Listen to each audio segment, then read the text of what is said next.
गोच्या खवलेल्या खांद्यावर शर्ट ते बनेल भरलेली चिखलानं गुडघे इतके पाय भरलेले आला म्हणलं साहेब तुम्हाला घाम काऊन आला त्याच्यातलं एक जण लगावून डोकं खाला रे हगड होय हे जरा जुरा शिकलेले शेतकऱ्याला येड्यावानीच करते सुंबळ्या त्याच्या रक्ताचा घाम करून मातीत टाकता तेव्हा तुला गहू खाल भेटते तुला किती पगार जर आली तर सोन्याचं पिठलं चांदीच्या भाकरी खातू का सुंबळ्या शेतकऱ्याला येड्यावानी करी जाऊ नको मी तर राजकारणातल्या प्रत्येक लोकांना सांगतो महाराजासाठी गाडी उभी करायची नाही आम्हाला किती गरीब असला तरी तू खाऊ घालतोय ज्याला राजकारणात मोठं व्हायचं त्यानं शेतकऱ्यासाठी गाडी उभी करायची आणि काच खाली करायचं आणि त्याला विचारायचं दादा बरं चाललंय का आयुष्यभर त्याला खुर्चीची वेल्डिंग होईल ज्याचं दुकान उघड्यावे त्या शेतकऱ्यावर राजकारण्याने प्रेम करायचं पंढरपुरातला मालक तुम्हाला मोठं करीन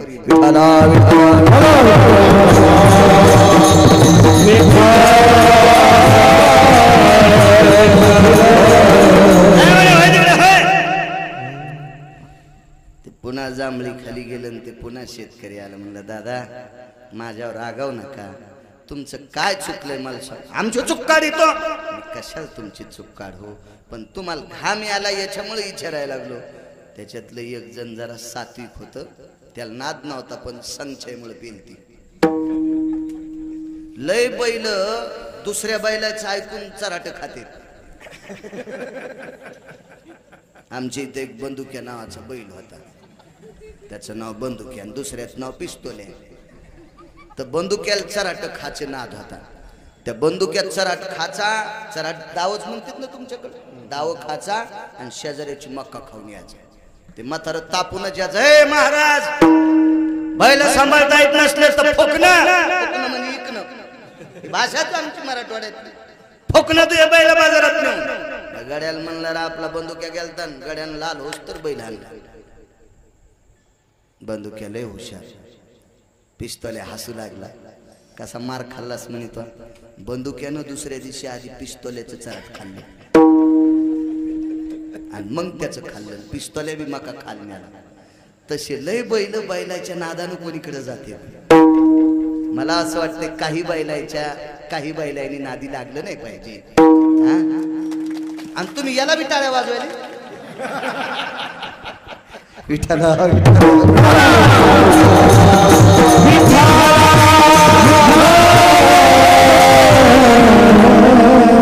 विचार चांगला नादी लागलं नाही पाहिजे याच्याच तर टाळ्या होत्या कीर्तनकारापाशी कसं बोला ते त्याच्याच हिशोबाने तर नाही याला काय उत्तर विचारलं नाही हे सांगत नाही म्हणलं तुला येत होतं ना ते म्हणला तुम्ही कंबर बांधल्यावर नादी लागायची नाही त्यानं खरं सांगितलं तरी आम्ही तिसकच खुसपण काढीत असतो हुशार ते म्हणे दादा आम्ही जेसीबी आणून सरखानला जेसीबी गेली पाईप जोडले पाईप बुजले पण वायर ववायचं राहिलं उपकाराची फेड उपकारांकडं मी पुन्हा बस स्टँडला एसटी आणतो ताण घेऊ नका चरित्र इंद्राचं चालू होतं मला फक्त लांबून एसटी आणायचा ना दे डिझेल तुमचं आहे ना कोण्याही वाहनावाल्यानं चांगल्या रस्त्यानं वाहण्याचं बस स्टँडला आणायचं गाईनं कोणाची मका खावा पण दुधाला शेणाला घरी यावं कीर्तनकारानं किती लांब फिरावं पण आपल्या कडेवर यावं मग तुम्हाला वायर व्हायचं का मग ऐकता का चला माझ्या संग उसात हे 4 इंजिनियर म्हणले या संग उसात अरे बापरे त्याच्यातलं एक जण म्हणलं चला ना शेतकरी काय साधं समजित काय तुम्ही चला उसात नेलं उंदीर धरायला आता उसात बिळा असतात का नाही पण पाणी दिल्यावर बिळात पाणी गेलं की उंदर बिळातून बाहेर येते त्या नेमकी 2-3 घंटे मोठ आणली होती आता यायला कुठं उंदीर धरता येतोय बुटन इतकाले स्वाक्षण इनी केलेल्या ते काय सोंगच न आणि यायला कुठं काय उसाची पाचट घासू घासू घामाघूम झाले शेवटी म्हणले तुम्ही थांबा थुत्र भरले काय कायची पळडेन चिखलात हो आणि मग ते शेतकऱ्यानं टोपला आणलं आखाड्याहून एक उंदीर दिसला की झाकलं खालून उंदीर धरला आणि मग पायपापाशी आले सुतळीचे तोडे 7-8 आणले, तोड्याला तोडे बांधले, उंदराच्या पायाला एक तोडा बांधला, पायपातून इकून उंदीर सोडा आणि तिकडे निघला. तिकडे उंदीर निघल्याबरोबर सुतळी सोडून घेतली, उंदीर चोंभाळला आणि काढून द्याला. आणि ह्या सुतळीच्या तोड्याला वायर बांधलं, वळून घेतलो. इंजिनियर म्हणले अरे बापरे, जमलं ना आपलं काम. बापा बापा बापा बापा, हे तो काहीच शिकलो नाही. जे शिकले नव्हते तेच एक जागी लय दिवस राहत होते. जे लय शिकले ते लग्न झाल्याबरोबरच व्हायला निघले. 2च तोंड आणि खिचडीन बोंड. लय शिकले म्हणजे शहाणे असते थोडंच असते. त्या म्हाताऱ्याचा मुलगा दुपारच्या भाकरी घेऊन आला, त्यानं सगळं पाहिलं. म्हणला दादा 40-50 हजार रुपयाचं बजेट होतं, यायनं पेण्यात आणि कामात घातलं. ज्याच्यासाठी काम करायचं होतं वायर ववलं नाही, ते तुम्ही ववून दिलं. तुम्हाला रामराम सुद्धा घातला नाही. पोराचा बाप म्हणला गाडीत तर बसू देईल, मग कळवतं काय होतं. इंजिनियर निघून घेतली की आणि वायर उपसून घेतली. माझं मत आहे किती उपकार होता त्या शेतकऱ्याचा. 10-5 रुपये जर त्याला दिले असते, जसं म्हणायचं होतं दादा उद्या रोजदार लाव मोठीला आणि तू दावे धर, काय जळत होतं यायचं घर. तसं 33 कोटी देवता उपाशी मरत होत्या. स्वर्गातले लोक मरत बी नाही आणि खाला बी काही नव्हतं. ठन ठन ठन ठन बोंबलू लागले. त्या लोकांना भाकरी द्यायचं काम कोणी केलं? चोखोबारायनं. काय होतं इंद्राला पाय पडायला? इंद्र दुसऱ्यांदा परत गेला आणि चोखोबाराय नृत्य करत होते. चोखोबारायला बुक्का लावला जगाच्या मालकाने. बुक्का असा भजन करत असताना ताटाला हात लागला आणि सगळा बुक्का चोखोबारायच्या अंगावर सांडला. पुरावा सापडला काय ठिकाणी? वैकुंठवासी माधव महाराज मगरांचा पुरावा आहे. त्या अंगावरचा बुक्का वाऱ्यानं इंद्राच्या अमृतावर पडला आणि अमृत शुद्ध झालं. चोखोबारायच्या अंगावरचा बुक्का सुगंधी विटेवरच्या मालकाने लावलेला, त्या इंद्राचं अमृत शुद्ध होतंय. चोखोबारायचं शरीर किती पवित्र असेल कल्पना करा. एवढा चोखोबारायने उपकार करूनही इंद्र नमस्कार करायला लाजत होता. किती मूर्खपणाचं टोक असेल या इंद्राचं. दृष्टांत संपला. स्वर्गातल्या लोकांना जीव घालायचं काम माझ्या मृत्यू लोकातल्या मंगळवेढा नावाच्या गावातील संत शिरोमणी चोखोबारायने केलं. तुकोबाराय म्हणतात जो साधू स्वर्गातल्या लोकांना जीव घालतोय, अमर लोक मरत नाही पण बेचैन होते, त्यांची बेचैनी दूर करायची ताकद ज्या चोखोबारायत होती, त्या चोखोबारायची व्याप्ती सांगत असताना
ज्या व्यक्तीने भजन केल्याच्या नंतर स्वर्गातलं अमृत शुद्ध होतंय, ही चोखोबारायच्या भक्तीची व्याप्ती आहे. काय वर्णन करू शकतो आपण त्यांचं?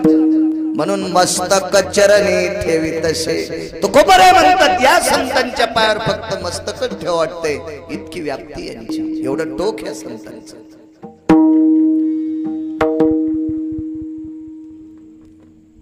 पंढरपुरातला मालक 7व्या अवतारामध्ये भावाचं डोकं मांडीवर घेतलं लक्ष्मणजीचं आणि रडू लागले. उदाहरण क्रमांक 3. योगेश भाऊ कितीला सोडायचं कीर्तन? 10ला? आजच्या पुरता रावण झाला काय तू? नाव योगेशन वागायला रावणासारखं. विठ्ठला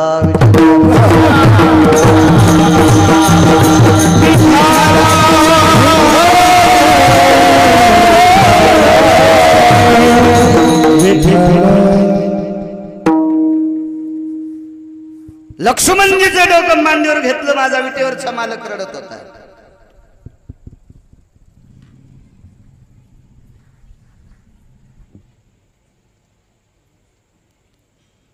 लक्ष्मणजी उठले. विचारलं मालक का रडता? काही नाही म्हणे लखन, पलीकडे कसं जायचंय? कसं जायचं पलीकडे? ज्या वेळेला मांडीवर डोकं घेऊन रडत होते तो एक वेगळा प्रसंग आहे, तो शक्ती प्रसंग. हा प्रसंग वेगळा, तुम्ही नंतर इचकीत आणता.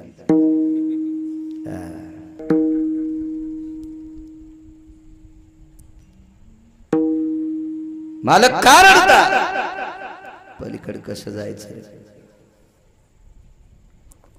तर लक्ष्मणजीनं मालकाच्या कानात सांगितलं, मालक आपल्याला पलीकडे जाण्यासाठी आडवा समुद्र आहे आणि आपण समुद्राला विनंती करू. तर प्रभू रामचंद्रानं सांगितलं ते आपलं कशाचं ऐकत आहे? तर लक्ष्मणजींनी सांगितलं काय ऐकणार नाही. समुद्र कोण आहे माहिती आहे का तुमचा? कोण आहे? सासरा आहे. भगवान प्रभू रामचंद्र विष्णूचा अवतार. सीता कोण? लक्ष्मीचा अवतार. लक्ष्मी कोणाची मुलगी? समुद्राची. मग समुद्र रामाचा कोण? सासरा. आणि जावायनं सासऱ्याला रस्ता मागत नसतेत का? आणि सासऱ्यानं जावायला रस्ता देऊ नये का? साहजिकच आहे. मग प्रभू रामचंद्राच्या लक्षात आलं, हो वडील लोखंड, आपण समुद्राला विनंती करू. आणि गेले प्रभू रामचंद्र. मामांजी रस्ता पाहिजे. काय वानू आता न पुरे वानू, रस्ता पाहिजे, रस्ता. प्रभू रामचंद्राने हात जोडून समुद्राला रस्ता मागितला की समुद्र जास्तच रागावला. नाही देत म्हणे रस्ता. मारुतीरायन प्रभू रामचंद्राला सांगितलं, मालक जरा बाजूला सरका, मी विचारतो रस्ता काऊन देत नाही. मारुतीरायने विचारलं, अपामपती? अपामपती म्हणजे समुद्र. राम कोण आहेत माहित नाही तुम्हाला? माहित आहे, माझा जावाई आहे. मग जावायला सासऱ्यान रस्ता देत नसतेत का? अरे देत असते रे हनुमंतराय, पण माई पोरगी आहे ना हरपिली ना. बरोबर आहे. माई पोरगी जो जावाई नीट सांभाळीत नाही त्याला मी काय, मला काय त्याची कदर आहे? नाही देणार मी या जावायला रस्ता. मारुतीरायाच्या विरोधात समुद्र प्रभू रामचंद्राच्या विरोधात बोलला तोपर्यंत वानरायला काय वाटलं नाही. ते वानर वानर होते, ते हे कुपा होता त्यांचा. आपल्यासारखे थोडेच होते, काही इकडं काही तिकडं काही कोणीकडं असे नव्हते. ते वानर होते, वानर. मारुतीरायाला ज्या वेळेला समुद्र विरोधात बोलला त्यावेळेला 2-3 वानर गेले. भयदंत, पुष्पदंत, साक्षीदंत, नदीतनया, अश्वप्रिया, अश्वाभवम, अश्वाश्वाश्वकांती, एनम वानराणाम एकुलाद्भवेन सर्वाते सजाति गोलमुलाया यज्ञायते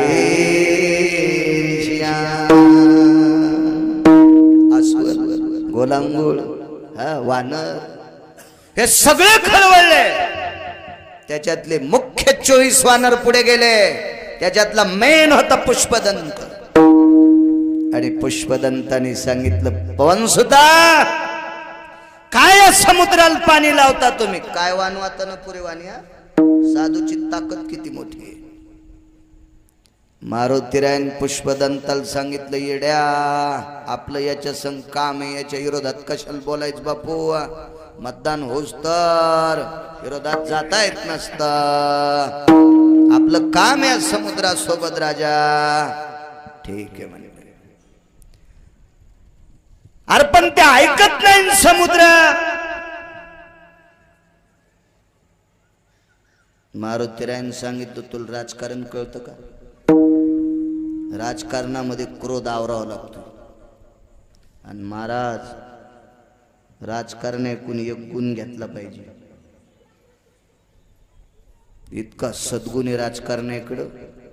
राजकारणी स्टेजवर एकूण एकाला शिव्या देते, पण धाब्यावर भेटल्यावर एकूण एकाची बिलं देतात.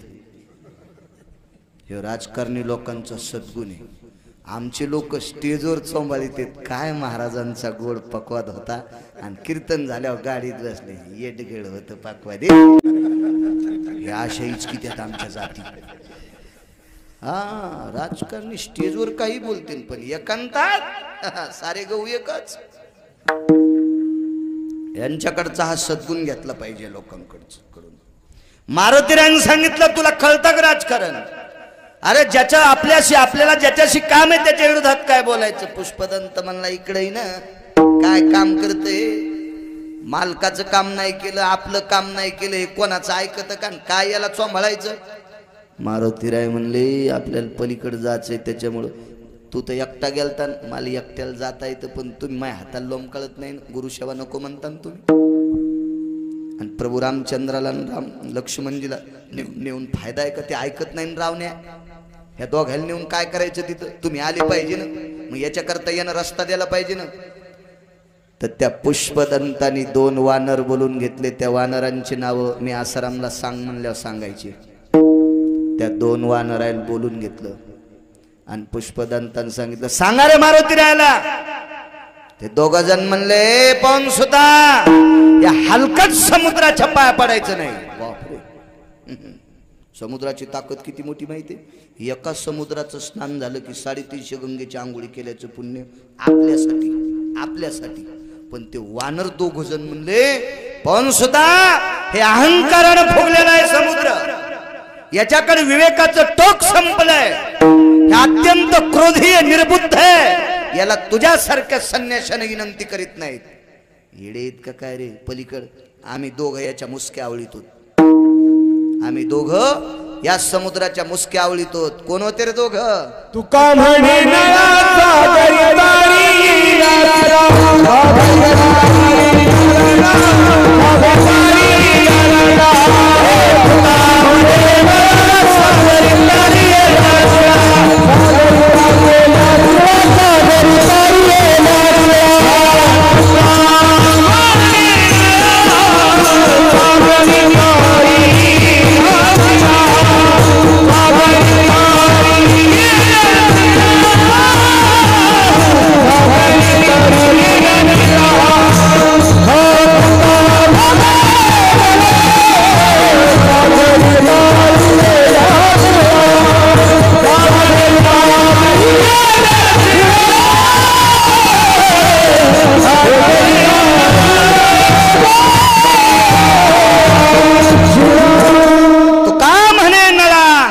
सागरी तारी येल्या शिळा, याचा छे कानुयाई निळ नळ आणि निळ नावाचे 2 वानर.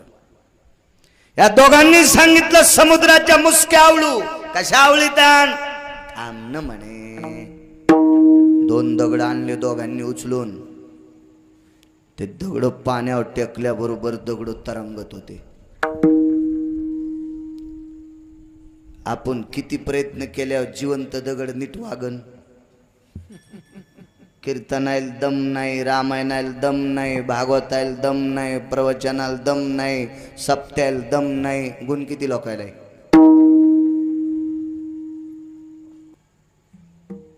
दगड घेतले, दगड हातात समुद्रात टाकल्याबरोबर दगड तरंगत होता. काय भक्तीचं टोक असेल? स्पर्शाची ताकद होती साधूची. काय वानवताना पुरे वाणी. एका व्यक्तीने पुढे सांगतो तुम्हाला, असू द्या.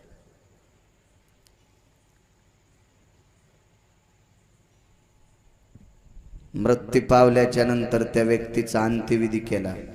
अगोदर चरित्र सांगितलं चोखू भरायचं. अंत्यविधी केल्याच्या नंतर पंढरपुरातल्या मालकानं सांगितलं नामदेवा जी प्रभू चोख भरायच्या आस्ती घेऊन या. तर नामदेवराय म्हणले देवा 450 मिस्त्री मेले, त्याच्यात काही मुस्लिम होते, काही शैव होते, त्याचा दफनविधी झाला आणि बाकीच्या याला पेटवलंय. तर एका सोयीनं 200-250 लोक पेटिलीत ना, त्याच्यात चोखोबाराच्या असते कोणत्या?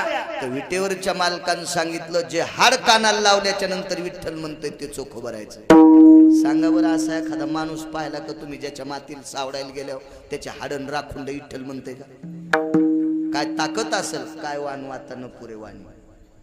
हो, स्पर्शाची ताकद. एका बाईनं भजन करता करता गौऱ्या याचायच्या, तिने याचलेल्या गौऱ्या कानाला लावल्या की विठ्ठल म्हणत होत्या जनाबाई. काय ताकद असेल. शेवटी जनाबाई मानव होत्या, शेवटी चोखोबाराय मानव होते, पण हे वानर पशु आहेत. पशु वनीच्या पाले खाईरा, झाडाचा पाला खाणारी वानर. यायनी दगड हातात घेतला की पाण्यात तरंगत होता. समुद्री तारिले पाषाण ते महिमा नामाचे. समुद्रामध्ये दगड तरंगला. लोमशाने नळ आणि नीळ नावाच्या वानराला बोलून घेतलं. हे चरित्र ऐकायला 18 संत होते. ज्ञानोबराय, तुकोबराय, नामदेवराय, चोखोबराय आदी करून सर्व संत हे चरित्र लोमशांचं आणि नळनिळांचं ऐकत होते. लोमशाने विचारलं, नळनिळा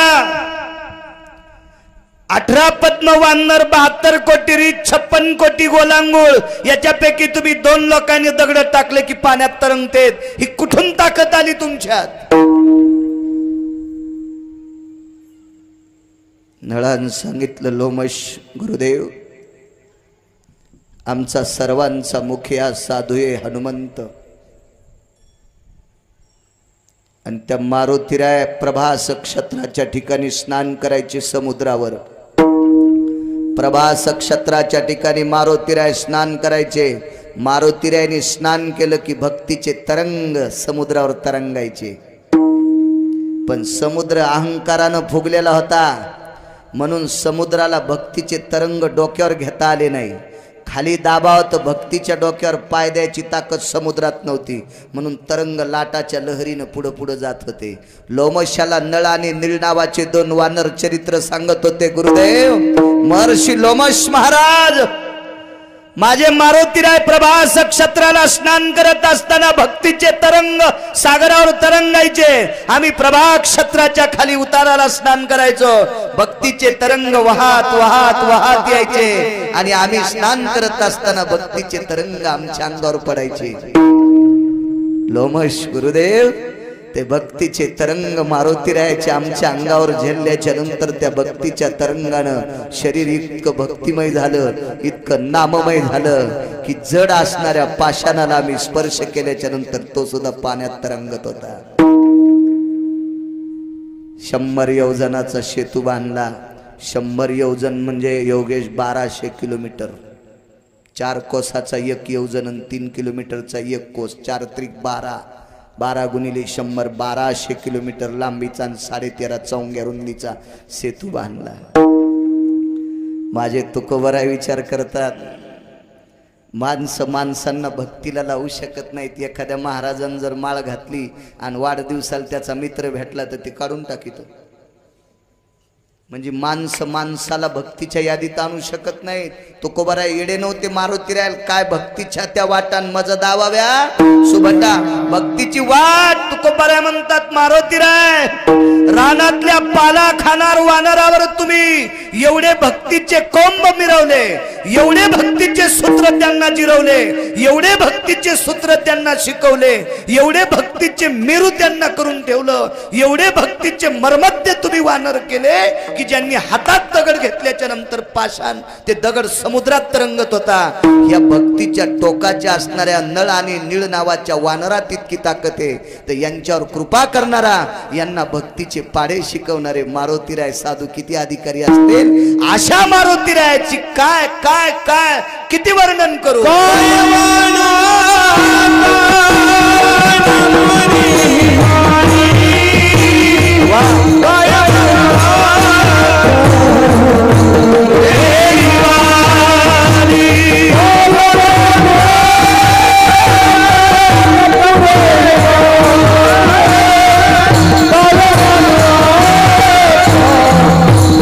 Yeah.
या नळनीळ नावाच्या वानरात.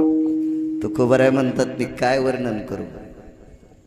योगेश भाऊ सरकतो पुढं. मागच्या वेळेस मला घरी जायचं होतं, आज मी आळंदीला जाणार आहे कारण उद्या वारीला जाणार आहे, म्हणून तो पुढचं कीर्तन घेतलं नाही.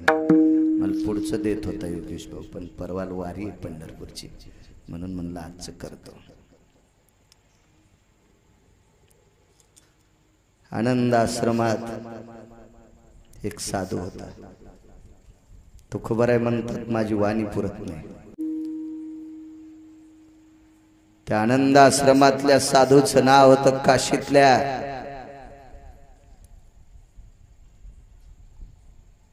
श्री संत कबीर. कबीर नावाच्या साधूंनी भजन केलं. मोमिनाच्या कुळात जन्माला आलेला साधू लोकांच्या मतानुसार मुसलमानाच्या कुळात जन्माला आलेला साधू. साधूला जातीचा संबंध नाही. एक हिंदी पुरावा आहे रे आसाराम.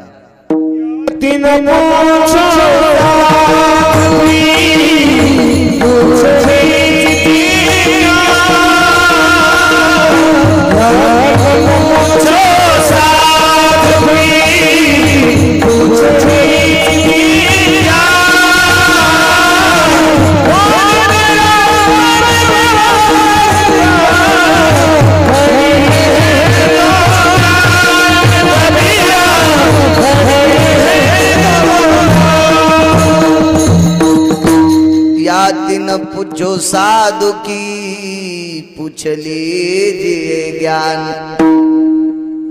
मोल करो तलवार का पड़ी रहे न दो म्यान. तलवारीची किंमत केली पाहिजे. तलवारीची जर किंमत नाही केली तर 2-4 डबरोट्या देते इकणार त्याच्यावर, 2-4 पेप्स्या देते तिच्यावर. हे देईन की लोकशे पेरू देते त्या तलवारीवर. पण ती तलवार जर रात्रीच्या प्रसंगी चोर भेटला तर आत्मरक्षण करते ती तलवार. म्हणून तलवारीचं जसं रक्षण करावा तसं साधूची जात इतकायची नाही, त्याच्या विद्वत्तेचं रक्षण करायचं, त्याच्या विद्वत्तेची किंमत करायची. या तिनं पूछो साधू की, जात विचारायचीच नाही, पूछ लीजिए ज्ञान. त्याची विद्वत्ता बघायची. काय करायचं त्याच्या जातीशी, आपल्याला काय लग्न लावायचं. काही लोकांच्या मतानुसार मुस्लिमाच्या कुळात जन्माला आलेला साधू कबीर. मी मगाशी सांगून गेलो तुम्हाला, पोटासाठी काम करायचं.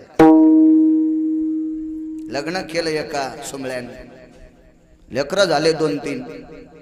बापान सांगितलं जाईन उसाल पाणी भरायला, आपण जाणार. जाईन बाजार आणायला, आपण जाणार नाही. काय करणार, भजनच करतो. लग्न काऊन केलं सोमळ्यात? आपलं काम करून भजन करायचं. हा उसाल जर पान लाईट असेल आणि ऊस भिजवायचा असेल तर ऊस भिजल्यावरच कीर्तन ऐकायचं. कीर्तन ऐकून ऊस नाही भिजवायचा.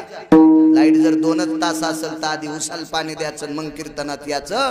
कारण तो शेतकरी हजारो लोकांचा पोशिंदा आहे. 100-200 घरी साखर पोचितो तो. त्यान जर ऊस भिजिला तर 100-200 घरची दिवाळी होती ऊस गोड साखरेनं. त्याचा परमार्थ आहे. काम महत्वाचा विषय. मी गेल्या वर्षी सांगत होतो, एखाद्या शिक्षकांनी जर विद्यार्थी शिकवले आणि 100-200 विद्यार्थी जर नोकरीला लागले तर कोट्यावधी पंढरपूरच्या वाऱ्या केल्याचं पुण्य त्या शिक्षकाला मिळते.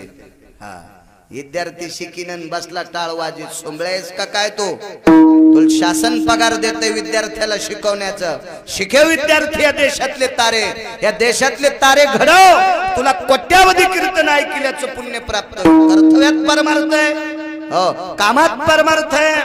हो स्वामी काज गुरु भक्ती आहे ना पुरावा. पितृवचन सेवापती हीच विष्णूची महापूजा, अनुभव नाही दुजा. मुलांना आई वडिलाला मानणं विष्णूची पूजा, बाईनं नवऱ्याला मानणं विष्णूची पूजा, सुनानं सासू सासऱ्यांची सेवा करणं विष्णूची पूजा. ज्या सासऱ्यान 50 एकर जमीन कमिली त्याचे धोतर धुवाचा कटाळा येतो मंजुळा तुला. झोपीत तू अंगावर छत पडन मंजुळे, येड्यावानी करते अशी. तुझ्या अंगावर भिताड पडून तुला उकरून काढावं लागन भिताडा खालून. 50 एकर जमीन कमिली म्हाताऱ्यानं त्याचं धोतर धुत नाहीस तू. हा तळ्यात पडशील एखादीशी. विठाला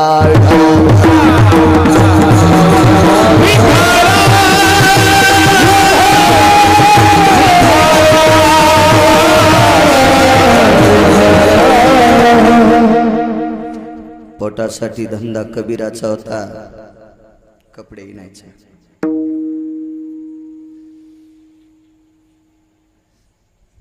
कबीराने इनलेला शेला शालू एक गालीच्या आपल्या महाराष्ट्रातल्या सोलापूर जिल्ह्यातल्या एका माणसाने विकत घेतला. घरी आणला तो शेला, काय वानवाताना पुरेवानी. घरी शेला आणला. संध्याकाळचे दिवस, रात्रीचे 12 वाजले.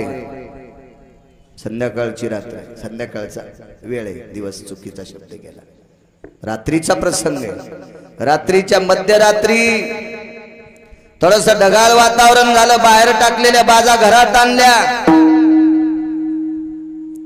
तुमचा आमचा ऐकून तो काशीला गेलता. दोघं पती पत्नी.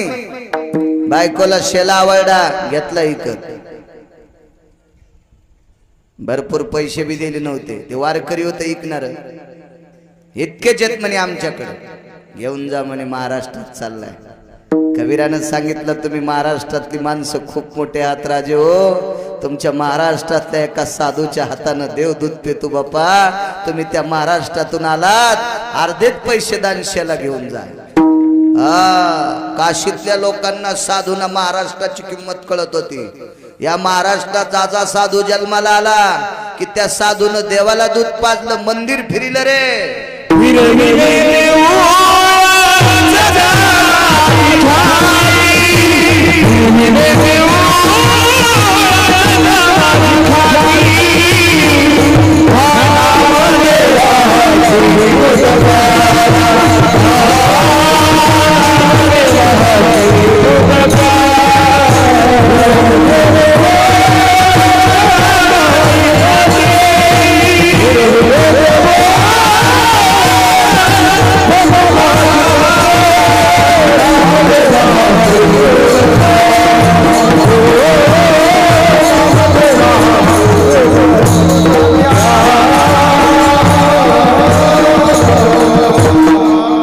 संत शिरोमणी नामदेवाच्या हाताने या महाराष्ट्राच्या मातीत विटेवरचा मालक दूध पेतो. नैवेद्य हातीचा मूर्ती जेवे. हा नोह्या सामान्य महिमा संतांचा. विटेवरचा मालक महाराष्ट्रातल्या संतांच्या हाताने जेवतो. बाबा तुम्ही त्या महाराष्ट्रातले, घेऊन जा शेला. पैसा आली अवलाद होती ती, पण पैसे भरपूर दिले नाही. चालू होत. घरी आले, पाऊस यायचं वाण दिसला. आतमध्ये बाजा घेतल्या. वय झाल्याच्या नंतर झोप कमी येत असते. वय झाल्यावर काही काही गोष्टी कमी होत्यात आणि काही काही गोष्टी वाढत्यात. मला वाटतं गेल्या वर्षी सांगितलं होतं मी. वय झाल्यावर झोप कमी होती, आहार कमी होती आणि आशा लय वाढती. जसा जसा म्हातारा होईन तस तसं शेल्यावर पाय देतो आवताच्या. आपलं रान मोठं करीतून दुसऱ्याचं बारीक करीतून. उभाट्या उठांतू उभाट्या म्हातारा झाले की आशा वाढती. आशा झोप कमी होती म्हातारपणी. 1-1:30 वाजला रात्रीचा. दोघं पती पत्नी तसेच अंथरुणात पडले. रात्रीच्या 1:30-2 वाजता शांत वातावरण आहे. ढगांचा इजांचा कडकडाट शांत झाला. सगळं घर झोपलेले. दोघच तोंडावर पांघरून घेऊन पडले, जागेचे. रात्रीच्या 1:30-2 वाजता घरात भजन ऐकू येत होतं. श्रीराम जय राम, श्रीराम जय राम, श्रीराम जय राम, जय जय राम. हे राम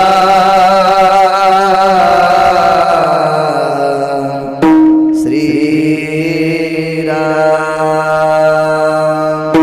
पटपट म्हटली ती बाई म्हणली आपलं एखादं पोरग भजन करायला काय. ते म्हणला इडीएस का काय. सप्ताह चालू असल्यावर पोरायला मी मामाची ते नेऊन घालतो. कारण पोरायनं गावात कोणाचं कीर्तन ऐकून, हरिपाठ ऐकून काला झाल्यावर मग पोरायला आणत होतं. इतकं पाकिस्तानी होतं ते. आणि सप्त्याच्या शेवटच्या दिवशी त्याची बायको आचार्याला 2-3 पिठलं भाकरी देत होती. आचार्याला तेलकट खावाटत नाही, ते रोजच तळीत येत ना. याची बायको पिठलं भाकरी द्यायची, 2 टोपले नुकती आचार्य संध्याकाळी तिला नेऊन द्यायचं. आणि सप्त्याला रुपयापट्टी देत नव्हतं. आणि आपले पोरं भजन करते, मग करायला कोण? 4-5 दिवसाच्या नंतर लक्षात आलं, काशीत एक वस्त्र घेतलं होतं ना इकत, ते शेला भजन करीत होता. ठाई ठाई सेल्यावरती दिसे राम ठाई ठाई सेल्यावरती दिसे राम.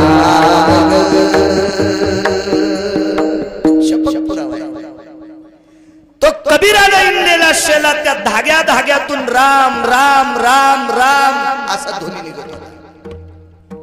ती बाई नवऱ्याला म्हणली, मालक तुमचं मग आयुष्य गेलंय, माझ्या बापाकडच्या 15 पिढ्या, तुमच्या वडिलाकडच्या 10 पिढ्या आपल्या घरात कोणी भजन केलं नाही. आणि बाई हे कपडा आणला आणि हे घरात भजन करायला, आपल्या पोराला भजन शिकीन. ह्या कपड्याचं काळं पांढरं करा. कशी बाई असेल पाहणं, पाय बांधून घोड नदीत टाकायला पाहिजे होती. निदान माशा तरी सुधारल्या असत्या हिला खाल्ल्या. हे कपडा देऊन टाका.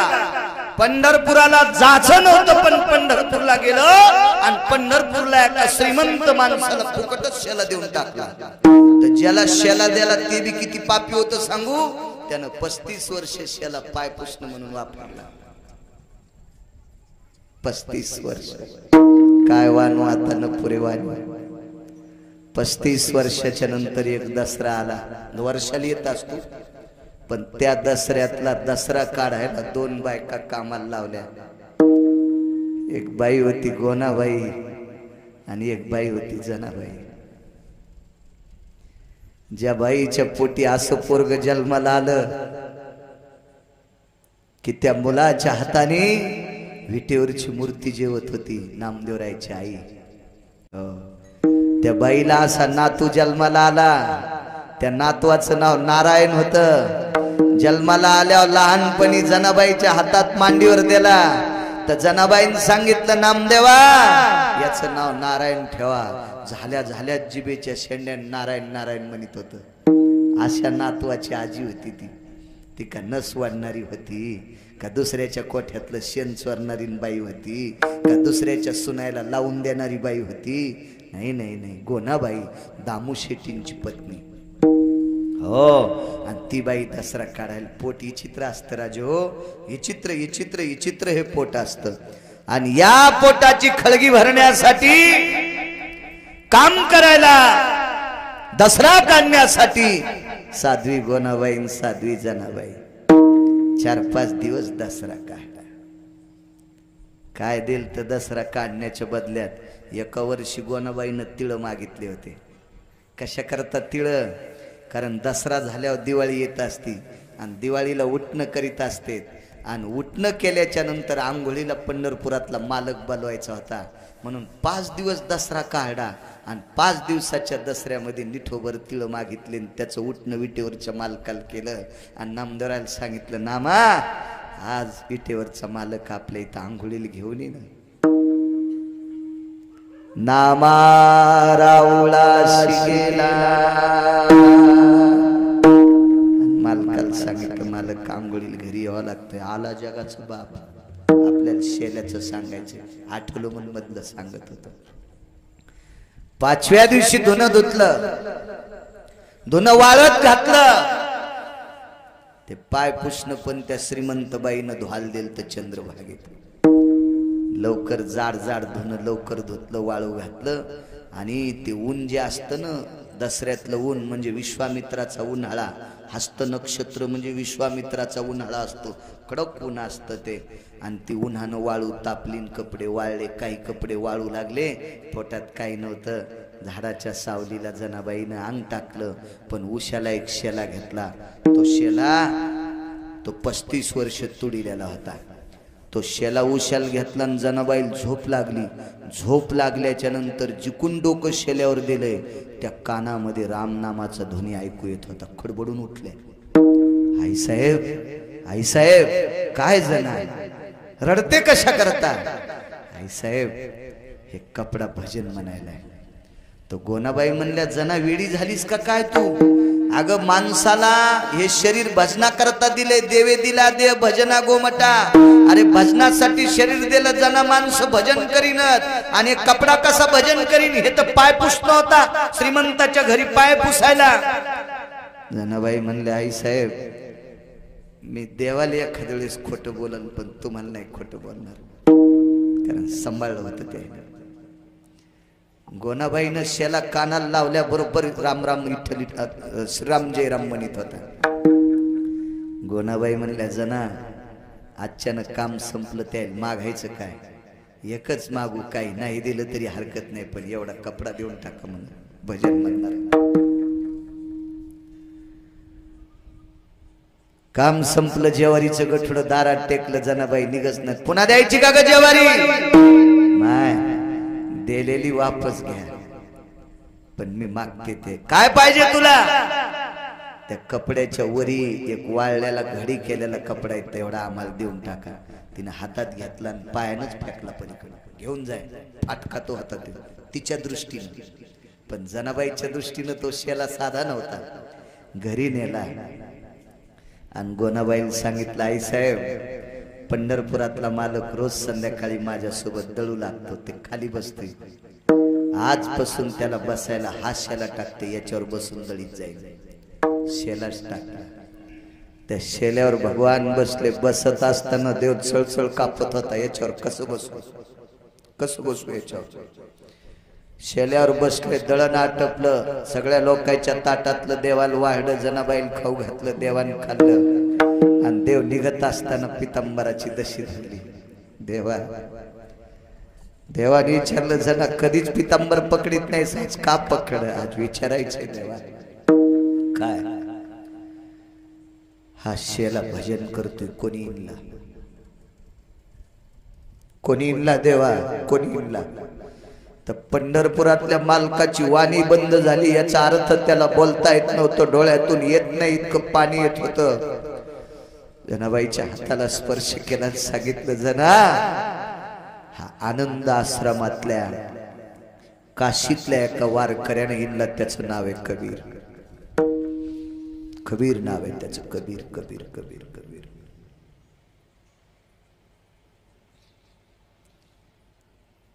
जनाबाई त्यावेळेस पासून ध्यास करत होत्यात, कबीर मला कधी भेटतील, कबीर मला कधी भेटतील. योगास आला एके दिवशी आनंद आश्रमावर काही शास्त्री आचार्य पंडित विद्वान यांची चर्चा बसली आणि त्या चर्चेत असा विषय निघला, महाराष्ट्र में पंढरपुर नामक एक गांव है बोले, ये पंढरपुर में गोपालपुर है, ये गोपालपुर में एक जनाबाई नामक साध्वी स्त्री है. हिंदी येत नाही मला, करत म्हणतो. आणि त्या जनाबाई नावाच्या साध्वी स्त्रीनं गौरीला उपलीला हात लावला की उपली विठ्ठल म्हणती. चलो देखेंगे बोले. त्या आनंद आश्रमातले काशीतून बरेच काही योगी तपी अनुरागी जपी शास्त्री आचार्य पंडित योगी सगळे पंढरपूरला आले, सोबत कबीर येत. तिला दळू लागतो म्हणे जगाचा मालक. कबीराने सांगितलं साळी कांडू लागतोय तिला आंघोळ घालतोय. माझ्या जनीला नाही कोणी म्हणून देव घाली पाणी, पाणी. तर एक शास्त्री म्हणला कबीरा, अरे शास्त्र वाचू वाचून पानं पलटू पलटू कांडे उघडलेत रे, पानं उलटू उलटू कांडे उघडलेत कांडे. अजून देव स्वप्नात नाही, तिला दळू लागतो, तिला नाऊ घालतो, तिला तिचं डोकं चोळतोय, तिची पाठ घासतोय, हा तिला साळी कुटू लागतोय. साळी कांडिता कांडिता घामाला पंढरीनाथा, जनी मने मुसळ सोड देवा हाताला फोड, जनी मने मुसळ सोड फोडाले देवाला फोड. साळी कुटता कुटता देखेंगे बोले चलो. गेले सगळ्यांनी विचारलं जनाबाईचं घर कुठे आहे, तर गावातले लोक म्हणले त्या झोपड्यात राहते. तर ते आचार्य आणि शास्त्री पंडित त्या 200 शिष्य होते नाना.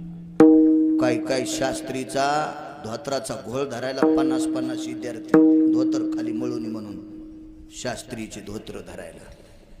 हो 50 तिथले शास्त्री होते ते. हो मोठमोठाले विद्वान. काही आचार्यांच्या जटा धरायला 200, काहीच्या मिशा धरायला 50-50 विद्यार्थी अशी होती.